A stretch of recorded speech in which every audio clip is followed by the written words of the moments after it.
నమస్కారం, మన తెలుగు ఛానల్కి స్వాగతం. మనం ఇంతకుముందు వీడియోలో వృత్యానుప్రాస, చేకానుప్రాస గురించి నేర్చుకున్నాం కదా. ఇప్పుడు లాటానుప్రాస అలంకారం అంటే ఏంటిదో నేర్చుకుందాం.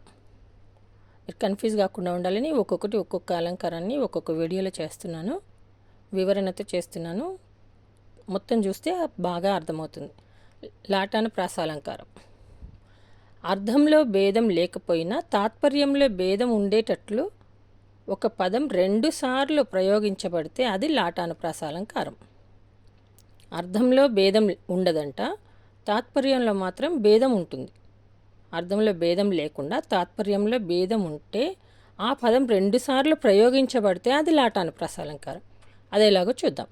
అర్థంలో భేదం ఉండదు, కానీ తాత్పర్యంలో మాత్రం భేదం ఉంటుంది. ఇది లాటానుప్రాస అలంకారం. ఉదాహరణ: కమలాక్షను అర్చించు కరములు కరములు. కమలాక్షను అర్చించు కరములు కరములు. ఇక్కడ మీరు గమనించారా? కరములు కరములు. కరములు అంటే చేతులు, కరములు అంటే చేతులు. ఏమిచ్చాడు? అర్థంలో భేదం లేకపోయినా తాత్పర్యంలో భేదం ఉంటే అది లాటానుప్రాస. ఇక్కడ పై వాక్యంలో కరములు అనే పదం 2 సార్లు వచ్చింది. 2 సార్లు అర్థంలో తేడా లేదు. కరములు అంటే చేతులు, కరములు అంటే చేతులు. అయితే రెండవసారి వచ్చిన కరములు అనే పదానికి ధన్యములైన చేతులని తాత్పర్యం. చెప్పాం కదా తాత్పర్య భేదం ఉంటుందని. అంటే కరములు కరములు. కమలాక్షుని పూజించే చేతులే చేతులంట, లేకుంటే అవి చేతులు కాదంట. దీని మీనింగ్ అంటే కమలాక్షుని పూజించే చేతులే చేతులు, అంటే పూజించిన చేతులు ధన్యమైనవి అని అర్థం. ఇక్కడ ఇది తాత్పర్య భేదం.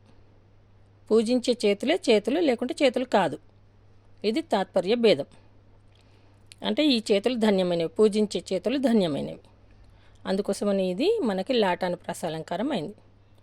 బాగా అర్థమైంది అనుకుంటాను అందరికీ. మళ్ళీ ఒకసారి చూడండి. కమలాక్షను అర్చించు కరములు కరములు. కరములు అంటే చేతులు, కరములు అంటే చేతులు. పై వాక్యంలో కరములు అనే పదం 2 సార్లు వచ్చింది. 2 సార్లు అర్థంలో తేడా లేదు. కరములు కరములు, చేతులు చేతులు. కానీ రెండవసారి వచ్చిన కరములు అనే పదానికి ధన్యములైన చేతులని అర్థం. ఎందుకంటే కమలాక్షుని, విష్ణువుని పూజించిన చేతులు ధన్యములైనవి అనే తాత్పర్య భేదం. రెండవది, దీన మానవులకు సేవ సేవ. సేవ అనగా సేవ చేయడం. రెండవసారి వచ్చిన సేవ అనగా నిజమైన సేవ అని భావం. దీన మానవులకు చేసిన సేవనే నిజమైన సేవ. ఇది మనకి తాత్పర్య భేదం. సేవ సేవ 2 సార్లు వచ్చింది. సేవ అంటే సేవ చేయడమే, సేవ అంటే సేవ చేయడమే. కానీ దీన మానవులకు చేసిన సేవనే సేవ, లేకుంటే అది సేవ కాదు. హరి భజించు హస్తములు హస్తములు. హస్తములు అనగా చేతులు, హస్తములు అనగా చేతులు. 2 సార్లు చేతులే వచ్చాయి. కానీ రెండవసారి వచ్చిన హస్తములకు ఏమున్నది? సార్థకమైన హస్తములని భావం. హరి భజించు, హరి భజన చేసే చేతులే చేతులు అంట, లేకుంటే అవి చేతులు కావు. సేమ్ దీనిలాగే ఇది కూడా. ఈ వీడియో కనుక మీకు నచ్చినట్లయితే లైక్ చేయండి, షేర్ చేయండి, సబ్స్క్రైబ్ చేయండి. ధన్యవాదాలు.